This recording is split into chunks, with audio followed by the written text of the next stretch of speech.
नमस्कार दोस्तों, हूँ आपका साथी रतिकांत भारतीय।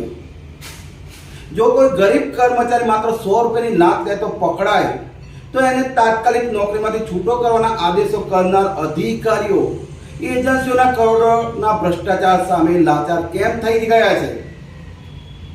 દાહોદ, ભાવનગર, તાપી, ડાંગ અને વડોદરા જિલ્લાના આરોગ્ય કેન્દ્રોમાં આઉટસોર્સિંગથી કર્મચારીઓ પૂરા પાડવાનો કોન્ટ્રાક્ટ અલ્ટ્રા મોડર્ન એજન્સીને આપવામાં આવ્યો હતો અને નવેમ્બર 2023 થી આ દિન સુધી અલ્ટ્રા મોડર્ન એજન્સી દ્વારા આઉટસોર્સિંગ કર્મચારીના લીવ ઓન કેસના રૂપિયામાં અંદાજે 10 કરોડ રૂપિયાની ઉચાપત કરી છે। ટેન્ડરની શરત એમ કહે છે કે કોઈ એજન્સી નાણાકીય ગેરરીતિ કરતા પકડાય તેનો કોન્ટ્રાક્ટ તાત્કાલિક કોઈ પણ નોટિસ આપ્યા સિવાય સમાપ્ત કરવાનો હોય અને અલ્ટ્રા મોડર્ન એજન્સી વિરુદ્ધ તમામ પુરાવા કચેરીમાં મોજૂદ છે, કારણ કે તમામ ચૂકવણા એસ્ક્રો એકાઉન્ટ મારફતે થયા છે।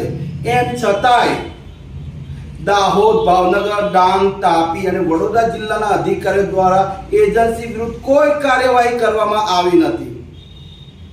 ત્યારે આ પાંચેય જિલ્લાના જિલ્લા વિકાસ અધિકારીઓને 15મી ઓગસ્ટ સુધીનું અલ્ટિમેટમ આપું છું અને 15 ઓગસ્ટ સુધી તમામ કર્મચારીના ચોરાયેલા લીવ ઓન કેસના નાણાં પરત કરવામાં આવે અને અલ્ટ્રા મોડર્ન એજન્સી વિરુદ્ધ પોલીસ ફરિયાદ દાખલ કરી એને બ્લેક લિસ્ટ જાહેર કરવામાં આવે।